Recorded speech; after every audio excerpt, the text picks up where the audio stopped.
Assalamu alaikum dear students and learners and welcome to Mathematics for All. Our today's topic is exercise 21.3 in which it is case 3 where denominator consists of non-repeated quadratic factors. Right? As you can see on your screen, there are denominators in the questions. So her variable के ऊपर क्या है x square and x square they all are quadratic factors. ये quadratic factor ये सब और ये non repeated है, रिपीट नहीं हो रहे. So let's begin with the exercise. 21.3 is resolve the following into partial fractions. इसको हमने partial fractions में solve करना है. ठीक है, जो हमारा क्वेश्चन नंबर 1 है, it is x square minus x minus 13 upon this factor these factors. अच्छा, अभी हमने क्या करना है, इन सब में सबसे पहले हमारा फोकस क्या होता है, हमने ये एनालाइज करना है कि हमारा जो क्वेश्चन है वो इम्प्रॉपर है या प्रॉपर. ऑब्वियसली ये प्रॉपर है, ठीक है, एक्स क्यूब बन जाएगा जब इसको मल्टीप्लाई भी करेंगे. और ये अब हम यहाँ देख रहे हैं हमारा जो फैक्टर है यहाँ पे ये क्या है, क्वाड्रेटिक है, क्वाड्रेटिक भी है और नॉन रिपीट भी नहीं हो रहा है. It is x square here. X square means आपका फैक्टर क्या है, क्वाड्रेटिक है और ये रिपीट नहीं होता. It's mean it's a case 3. और हम केस 3 को कैसे सॉल्व करते हैं, let's begin with it. So हमने ये इसको यहाँ पे कॉपी किया and then we have done this. अब ये कैसे किया, जो फैक्टर आपका क्वाड्रेटिक होगा, इट्स हमारा क्वाड्रेटिक फैक्टर क्या है, एक्स स्क्वायर प्लस 7. तो हम उसको इस तरह लिख सकते हैं a1 into x plus a2. जो भी आपका क्वाड्रेटिक फैक्टर होगा उसके न्यूमरेटर को आपने इसी तरह लिखना है. अगर फर्स्ट कर यहाँ पे होगा वो हम आगे देखेंगे, तो यहाँ के फैक्टर को आपने इस तरह लिखना है. मीन्स कि आपका जो फर्स्ट है उसको फर्स्ट टर्म को एक्स के साथ और उसके साथ आपने एक कांस्टेंट भी ऐड करा देना है. ठीक है, फिर हमारा नेक्स्ट फैक्टर था x माइनस 2. हमने x माइनस 2 को सिंपल, ये लीनियर फैक्टर है, हमने उसको सिंपली लिख दिया और हमने इस इक्वेशन को कह दिया इक्वेशन नंबर 1. राइट, अब नेक्स्ट क्या है, हमने क्या करना है, हम नेक्स्ट हमारे फ़ौरन इस स्टेप का फ़ौरन हमने क्या करना है, एलसीएम लेना है. एलसीएम कैसे लेंगे, बस हमने किसका एलसीएम लेना है, एक्स स्क्वायर प्लस 7 और x माइनस 2 का एलसीएम लेना है. ऑफकोर्स ये दोनों सेम आप एज इट इज़ आपको इसको आप कॉपी राइट डाउन कर दोगे और ये हो जाएगा x माइनस 2. अब हमने क्या करना है, हमने हमारा जो फर्स्ट फैक्टर है इसमें देखना है इसके डिनोमिनेटर में और यहाँ इससे कंपेयर करना है कि यहाँ पे हमारे पास x स्क्वायर प्लस 7 है और यहाँ पे हमारे पास क्या है, यहाँ पे हमारे पास एक्स स्क्वायर प्लस 7 और यहाँ पे भी एक्स स्क्वायर प्लस 7 है. तो क्या नहीं, हमारे पास x माइनस 2 नहीं है, तो हम यहाँ अपने न्यूमरेटर को x माइनस 2 के साथ लिख देंगे. Right, how a1 time x plus a2 into x minus 2. Right, next हमारे पास जो है, अब इस फैक्टर में हमारे पास इस वाले उसको देखेंगे प्लस a3, इसके डिनोमिनेटर पे x माइनस 2 है. अब जो एलसीएम लिया उससे हम कंपेयर करेंगे, उधर हमारे पास क्या है, हमारे पास x माइनस 2 तो है लेकिन ये नहीं है, तो हम इसको इस a3 के साथ राइट डाउन कर देंगे plus a3 into x square plus 7. अब हम इन सब को आपस में मल्टीप्लाई करेंगे. ओके, सो हेयर हमने यहाँ पे यही किया हुआ है, यही जो अभी मैंने आपको दिखाया इसी तरह इसकी कंप्यूटेशन हुई हुई है. फिर हमने क्या करना है, फ़ौरन से नेक्स्ट स्टेप क्या होना चाहिए, जैसे ही हमने एलसीएम लिया, एलसीएम लेने के बाद हम इन दोनों को, इस पार्ट को और इस पार्ट को कैंसिल कर सकते हैं. ठीक है, हमारा जो है ये पार्ट कैंसिल हो गया. ठीक है, उसके बाद जो है हमने क्या करना है, अपना एलसीएम लेने के बाद जो हमारे पास न्यूमरेटर है उसको सॉल्व करना है. इससे a1x into x square a1x a2x हो जाएगा. a1x 2a2 मैंने यहाँ लिखा हुआ है, 2a1x यहाँ लिखा हुआ है मैंने. a2 इंटू a2x हो जाएगा, a2 2a2 हो जाएगा. सिंपली मैंने क्या किया है, ब्रैकेट्स ओपन किया, a3 एक्स स्क्वायर 7 a3. ठीक है, फिर हमने क्या किया, नेक्स्ट इज़ ये आपने इक्वेशन दोबारा पुट कर दी और उसके बाद जो है इसमें जो हमारे पास एक्स स्क्वायर वाली टर्म्स है ना, ये हमारा a1 एक्स स्क्वायर है और a3 एक्स स्क्वायर है. हमने a1 plus a3 x square करके लिख दिया. फिर हमारे पास a2 एक्स है और यहाँ पे माइनस 2a1 एक्स है, मतलब जो जिसके साथ एक्स था सिमिलर था उन सबको एक साथ करके लिख दिया और एक्स स्क्वायर कॉमन बाहर करके लिख दिया. ठीक है, यहाँ तक आपको क्लियर है. सो ये इसको हमने यहाँ पे फ़ौरन हमने यहाँ पे क्या कह देना, ये हमारी क्या है, इक्वेशन नंबर 2. अब हमने क्या करना है, we will do comparing of equation number 2 with like terms. ठीक है, हमारे पास इसका कोफिशिएंट क्या है, 1. एक्स स्क्वायर की टर्म को हम एक्स स्क्वायर की टर्म के साथ कंपेयर करेंगे, a1 प्लस a3 हमने इसको स्मॉल a और इसी तरह -1 इसकी टर्म्स लिख दी, a2 माइनस 2a2 और फिर उसके बाद है -13 माइनस 2a2 प्लस 7a3, इसको इक्वेशन सी कह दिया. नेक्स्ट जो हमने क्या किया, अपनी इक्वेशंस को हमने इस तरह वैल्यूएट करना है, फाइंड आउट करनी है, हमें a1 a2 a3 की वैल्यूज़ फाइंड आउट करनी है. अब क्या करना है, पहले क्वेश्चन में हमें कोई ना कोई एक सिंगल आपको मिल जाती थी वैल्यू, लेकिन यहाँ पे हमें फाइंड आउट करनी है, हमें इक्वेशन फॉर्मेशन करनी है. ये थोड़ा ट्रिकी स्टेप है, यहाँ पे आपको बहुत ध्यान से काम करना है. अगर यहाँ पे कोई आपकी मिस्टेक हो गई, कोई वैल्यू में ज़रा सी मिस्टेक हो गई, आपका पूरा आंसर जो है वो रॉन्ग हो जाएगा. तो आपने यहाँ पे क्या करना है, 1 इक्वल्स A1 प्लस A3 है आपके पास। और यहाँ पे अच्छा, अब हमने यहाँ पे एनालाइज ये करना है कि ज़्यादा से ज़्यादा हमारी पॉसिबिलिटी ये होनी चाहिए हम कैंसिलेशन कर दें। अगर हम अपनी इक्वेशन नंबर 1 ए देखें, 1 इक्वल्स A1 प्लस A3 और B ये है। अगर हम इक्वेशन नंबर ए और बी को कुछ ना कुछ कंप्यूट कर सकते हैं। किस तरह करेंगे, अगर यहाँ पे बस A1 है और इक्वेशन बी में भी A1 है, तो हमारे पास ये हमारी कोशिश होनी चाहिए कि हम इन दोनों A1s को कैंसिल कर दें।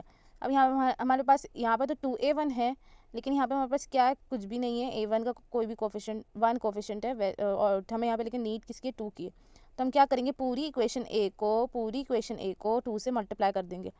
2 से मल्टीप्लाई करके हमने यहाँ पे क्या करा हुआ है, यहाँ पे मल्टीप्लाई इक्वेशन ए बाई 2, तो 2A1 हो जाएगा और ये 2A3 हो जाएगा। ठीक है, पूरी इक्वेशन को करना है। फिर हमने क्या करना है, ऐड करना है, क्योंकि देखिए माइनस पहले से है आपके पास, A1 के पास पहले से प्रेजेंट है और A1 के पास इक्वेशन ए का A1 जो है पॉजिटिव है, तो हम ऐड करा देंगे, दोनों कैंसिल हो जाएंगे। फिर जो रिमेनिंग टर्म्स होंगी वो हम लिख देंगे, 2 - 1 1 हो जाएगा। ये हमारे पास इक्वेशन बी है। ठीक है, फिर ये 2A1 कैंसिल हो गया और ये 2A2 as it is copy हो गया और 2A3 as it is copy हो गया। इसको हमने कह दिया इक्वेशन नंबर डी। ठीक है, ये हमारी 4th इक्वेशन हो गई। अब हमने यहाँ पे फिर से, हमारे पास A2 है, A3 है। अगर हम अपनी ये मेन 3 इक्वेशन से देखें, हमारे पास A2 और A3 ये है। हमारी कोशिश होनी चाहिए कि जो सेम टर्म्स वाली सेम वेरिएबल वाली जो होंगी ना इक्वेशंस, उसके साथ कंप्यूटेशन करें। इससे क्या होगा, हमें एक की वैल्यू मिल जाएगी। तो हमने क्या करा है, यहाँ पे हमारे पास A2 A3, पहले तो देखेंगे A2 A3 किसके पास है, दोनों इस इक्वेशन नंबर सी के पास A2 भी A3 भी। तो हमने क्या कर दिया, इसमें हमारे पास, हमने मर्जी आपकी A2 कैंसिल करें, A3 कैंसिल करें, हमने यहाँ पे A2 को कैंसिल करवाया हुआ है। तो A2, यहाँ पे A2 के पास 2 है, यहाँ पे A2 के पास कुछ भी नहीं। तो सबसे आसान तरीका ये कि इक्वेशन डी को आप 2 से मल्टीप्लाई करा दें, और यहाँ पे -2A2 है तो, और यहाँ पे +A2 है ना, तो हम ऐड करा देंगे। अगर माइनस होता है यहाँ पे भी, तो हम क्या कराते हैं, सब्ट्रैक्ट कराते हैं। ठीक है, अब हमने क्या करना है, now multiply equation D by 2, वही मैंने बात आपको यहाँ पे लिख के बता दी है। ठीक है, इक्वेशन नंबर डी जो है हमारी, उसको 2 से मल्टीप्लाई करके लिखा और फिर हमने इक्वेशन सी यहाँ पे राइट डाउन करी है। ठीक है, और इससे क्या हुआ, हमारा 2A2 और 2A2 कैंसिल हो गया, हमने यहाँ पे एडिशन कराई है। तो -13 + 2 क्या हो जाएगा, -11 हो जाएगा। 4 + 7 क्या हो जाएगा, 11 A3 हो जाएगा। ठीक है, इस तरह हमारे पास क्या आ गई, A3 की वैल्यू है। हमारे पास एक भी वेरिएबल की वैल्यू है, हम आहिस्ता आहिस्ता सबकी फाइंड आउट कर सकते हैं ईजिली। तो यहाँ पे A3 आ चुका है। हमने क्या करा, उसके बाद इक्वेशन नंबर डी जो है, हमने इक्वेशन नंबर डी में किसी भी इक्वेशन में आप पुट कर सकते हो। मुझे इजी लगा इक्वेशन नंबर डी में पुट करना, बल्कि आप इक्वेशन ए, बल्कि और ज़्यादा इजी, आप इक्वेशन ए में भी रख के A3 की वैल्यू फाइंड आउट कर सकते हो। तो मैंने इक्वेशन नंबर डी में रख दिया कि A3 जो है वो -1 आया था, और इसी तरह हमारे पास A2 की वैल्यू आ गई जो कि 3 है। ठीक है, फिर हमने A2 को क्या किया है, A2 जो है हमारा, A2 क्या है, A3 हो गया। अब इस A2 भी आ गया। अब इसी तरह हमने A1 फाइंड आउट कर लिया ईजिली। कौन सी इक्वेशन में, इक्वेशन नंबर ए में हमने A2 पुट करके, नहीं, हमने यहाँ पे A3 पुट करके A1 फाइंड आउट कर लिया। ठीक है, फिर उसके बाद हमें यही तो चाहिए था यहाँ पे इन क्वेश्चन में, हमें A1 A2 A3 की वैल्यूज फाइंड आउट करनी थी। तो हम अपनी इक्वेशन 1 जो है उसमें लिख सकते हैं, A1x था हमारा, ये A2x था और ये A3 था। हमने इसको इस तरह लिख दिया। ये माइनस क्यों है, क्योंकि हमारा A3 -1 है। Next is question number 3। आपको क्वेश्चन नंबर 3 हमने सबसे पहले यही एनालाइज करना है कि प्रॉपर है, इम्प्रॉपर है। ऑफकोर्स ये प्रॉपर है, आप बस मल्टीप्लिकेशन परफॉर्म कराएंगे तो ऑफकोर्स इसकी डिग्री वो ज़्यादा होगी डिनोमिनेटर की, तो ये प्रॉपर है। ठीक है, नेक्स्ट हमने क्या करना है, इसको इस तरह लिख देना है। किस तरह लिखेंगे हमने इसको सेम कॉपी करके A1/x, अब यहाँ पे हम डिनोमिनेटर पे आप फोकस करें। डिनोमिनेटर x² है, आपको याद होगा, it's quite similar to the last exercise जो कि आपके पास ऊपर लिंक में भी होगा, कि x² को हम किस तरह ब्रेक करते हैं, x × x², इस तरह लिख सकते हैं। ये पार्ट तो आपको बिल्कुल सिमिलर है विद द एक्सरसाइज ऑफ 21.2। ठीक है, या आप देख भी सकते हो, लिंक आपको डिस्क्रिप्शन में मिल जाएगा। उसके बाद ये फैक्टर हमारा रियल में जो है क्या है, क्वाड्रेटिक है। ठीक है, तो हम क्वाड्रेटिक फैक्टर को किस तरह लिखेंगे कि हमारा फर्स्ट वेरिएबल x के साथ होगा, दूसरा हमारे पास जो वेरिएबल हम लेंगे उसको वो हम सिंगल लेंगे। ठीक है, A3x + A4, यहाँ तक कोई प्रॉब्लम। अब नेक्स्ट हमारे पास स्टेप क्या आ जाता है, डायरेक्ट हमने क्या लेना है, LCM। LCM किस तरह लेंगे, बिल्कुल इसी तरह देखेंगे कि ये हमारे पास x है, x² है, x² + 5। हमने अपने डिनोमिनेटर्स को लिख देना है in terms of LCM। LCM जाहिर सी बात है, x² आएगा हमारे पास और क्या आएगा, x² + 5। ठीक है, ये जो x है, ये x इसमें इसी में ही मौजूद है। ठीक है, अब हमने अपने ऊपर न्यूमरेटर्स को अरेंज करके लिखना है। किस तरह लिखेंगे, अब हम यहाँ देख रहे हैं हमारे पास क्या है, x है, और यहाँ पे क्या है, x मौजूद है। इसके अंदर हमारा एक x है, लेकिन एक x रहता है। ठीक है, और ये फैक्टर हमारे पास न्यूमरेटर में नहीं है। हमें अपने न्यूमरेटर को बैलेंस करना है। किस तरह करेंगे, ये हो जाएगा हमारे पास A1 x into x square plus 5, right. फिर प्लस a2। अब a2 किस तरह, हमारा डिनोमिनेटर a2 के साथ हमने क्या लिखना है, अब हम a2 के डिनोमिनेटर में क्या एक्स स्क्वायर है, और यहाँ पे हमारे पास जब हमने एलसीएम लिया वहाँ पे एक्स स्क्वायर मौजूद है, लेकिन यहाँ से कंपेयर करेंगे तो यहाँ पे हमारे पास क्या मौजूद नहीं है, a2 के पास एक्स स्क्वायर प्लस 5 मौजूद नहीं है उसके डिनोमिनेटर में, तो हम इसको लिख देंगे। ठीक है, किस तरह लिखेंगे, ये हो जाएगा a2 into x square plus 5। ठीक है, अब नेक्स्ट हमारे पास है a3। हम a3 एक्स प्लस a4, इसके डिनोमिनेटर में क्या एक्स स्क्वायर प्लस 5 है, क्या मौजूद नहीं है हमारे पास, क्या इस हमने इसको और इसको कंपेयर करेंगे तो क्या हमारे पास मौजूद नहीं है, एक्स स्क्वायर हमारे पास मौजूद नहीं है, तो हम इसको मल्टीप्लिकेशन की फॉर्म मल्टीप्लाई करा देंगे अपने न्यूमरेटर से, plus a3 x plus 4 a4। ठीक है, और इसको हमने एक्स स्क्वायर से मल्टीप्लाई करा देना है, ये हमारा एलसीएम हो गया। ठीक है, एलसीएम लेने के बाद हमने क्या करना है, डायरेक्टली अपने डिनोमिनेटर्स को कैंसिल आउट कर देना है। डिनोमिनेटर्स कैंसिल हो गए, उसके बाद हमने क्या करना है, अपनी जो इक्वेशन है न्यूमरेटर्स इक्वेशन को एज इट इज़ लिखना है इधर ये वाली साइड की, और यहाँ पे क्या है हमारे पास, यहाँ पे इसको सिंप्लीफाई करना, मल्टीप्लिकेशन परफॉर्म करानी है। a1x इंटू एक्स क्यूब हो जाएगा, प्लस 5a1x हो जाएगा, a2 एक्स स्क्वायर हो जाएगा, और plus 5a2 plus a3 x cube हो जाएगा, ये एक्स है ना, और ये a4 एक्स स्क्वायर हो जाएगा। फिर हमने क्या करना है, हमारे पास नेक्स्ट स्टेप है, हमारे पास जो एक्स क्यूब वाली टर्म्स है उनको साथ लिखना है, एक्स स्क्वायर को साथ एंड सिंगल एक्स विद अलग। नेक्स्ट हमने अपनी क्या करना है, इक्वेशन, इसको हमने इक्वेशन नंबर 2 फॉरन लिख देना है क्योंकि हमारी वर्किंग इक्वेशन 2 पे होगी, तो हमने क्या करना है, कंपेयर करनी है इक्वेशन नंबर 2 को with the like terms of the right side, sorry left side. ठीक है, फिर उसके बाद क्या करना है, हमने 15 के साथ कोई वेरिएबल अटैच नहीं है, और यहाँ पे हमारे पास कौन सी टर्म है जिसका वेरिएबल अटैच नहीं है, विच इज़ 5a2, तो हमने यहाँ पे इसको इस तरह लिख दिया। फिर नेक्स्ट है हमारे पास 5x, तो x वाली टर्म ये थी 5a1 हो गई। ठीक है, फिर तो हमारे पास 5x स्क्वायर, तो हमने एक्स स्क्वायर नहीं लिखना, लाइक टर्म्स हम कंपेयर करा रहे हैं, तो a2 प्लस a4 हो गया, then this is minus 4x cube, so -4 हो गया, एक्स क्यूब वाली टर्म्स को इधर लिख दिया। ठीक है, अब यहीं आप देख रहे होगे यहाँ पे तो सिंगल टर्म है, फौरन आपको वैल्यू मिल जाएगी, a2 आपका 3 हो जाएगा, a1 क्या हो जाएगा, उसकी वैल्यू आपके पास क्या आ जाएगी, 1 आ जाएगी। अब हमने कंप्यूटेशन तो अपनी इन दोनों इक्वेशंस में करनी है, किस तरह करनी है कि हमारी इक्वेशन ए में क्या है, a2 a4, हमें a2 की वैल्यू पता है, हम a2 अपनी इस इक्वेशन में a2 की वैल्यू पुट करेंगे, हमारे पास a4 का आंसर आ जाएगा। सही, 8 4 इज योर 2। फिर इक्वेशन नंबर बी है, सिमिलरली हमारे पास a1 की वैल्यू हमें मालूम है 1 है, हम अपनी इक्वेशन में 1 पुट करके हमें a3 का आंसर मिल जाएगा विच इज़ -3, राइट। फिर हमने क्या करना है, अपनी ये जो वैल्यूज़, हमारा मेन पर्पस ही यही था कि हम इनकी वैल्यूज़ फाइंड आउट करें, और इनकी वैल्यूज़ फाइंड आउट करने के बाद हम इसको अपनी इक्वेशन नंबर 1 पे लिख देंगे, कुछ इस तरह लिख देंगे। ठीक है, थोड़ा सा मैंने यहाँ पे माइनस की वजह से सिंप्लीफाई कर दिया, मैंने इस तरह लिख दिया 2 - 3x upon x square plus 5, एक ही बात है, तो ये आपको समझ आ गया। अब नेक्स्ट क्वेश्चन देखते हैं। Next question is question number 4 in which the denominator is like this, तो इससे घबराना नहीं है, इसको बिल्कुल ही इसी तरह सॉल्व करना है जिस तरह भी हम करते हुए आ रहे हैं। हमने क्या किया, अपने इसको पार्शली ब्रेक कर दिया, उसके बाद जो इसको हमने क्या बोल दिया, क्वेश्चन नंबर 1, ये किस तरह लिखा है मैंने अभी आपको बता भी दिया है। अब हमने क्या करना है, जैसे हमने इक्वेशन नंबर 1 लिख ली, पार्शली इसको ब्रेक कर दिया, उसके बाद में फ़ौरन डायरेक्ट क्या करना है, एलसीएम लेना है। एलसीएम किस तरह लेंगे हम, एलसीएम बिल्कुल इसी तरह लेंगे कि हमारे पास x + 1 x square minus x, ये हमारा एलसीएम में आ जाएगा, और जिस फैक्टर में जो न्यूमरेटर में जो चीज़ मौजूद ना हो वो हम अपने इसके इस चीज़ से कंपेयर कराएंगे, यहाँ से कंपेयर कराएंगे। यहाँ a1 के पास हमारे पास डिनोमिनेटर में x + 1 था, लेकिन अगर यहाँ से कंपेयर कराएं तो हमारे पास ये वाला फैक्टर नहीं था, तो हमने a1 को इससे मल्टीप्लाई करा देना। फिर इसी तरह a2x + a3 में हमारे पास डिनोमिनेटर में ये फैक्टर मौजूद था, लेकिन अगर हम यहाँ से कंपेयर करें हमारे पास क्या मौजूद नहीं है, वो x + 1, तो हमने उसको मल्टीप्लाई करा दिया। ठीक है, और जैसे ही हमने यहाँ पे अपना वो एलसीएम लेंगे, उसके बाद हम अपने डिनोमिनेटर्स कैंसिल कर देंगे, कैंसिल भी कर सकते हैं, हम मल्टीप्लाई भी करा सकते हैं दोनों साइड्स पे। सही, उसके बाद हमने क्या करना है, अरेंज करना है अपनी इक्वेशन, इस इक्वेशन को सेम एज इट इज़ लिखेंगे, यहाँ पे आपने इसको ब्रैकेट्स ओपन करने, मल्टीप्लिकेशन परफॉर्म करानी, a1 x स्क्वायर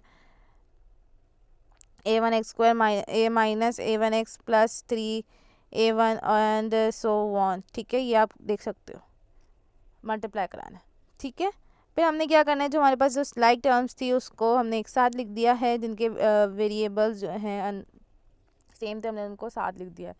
फिर हमने नेक्स्ट हमारा स्टेप है उसको कंपेरिजन कराना। कंपेयर कैसे कराएंगे, ये थोड़ा क्वेश्चन ट्रिकी है, तो इसको ध्यान से देखिएगा।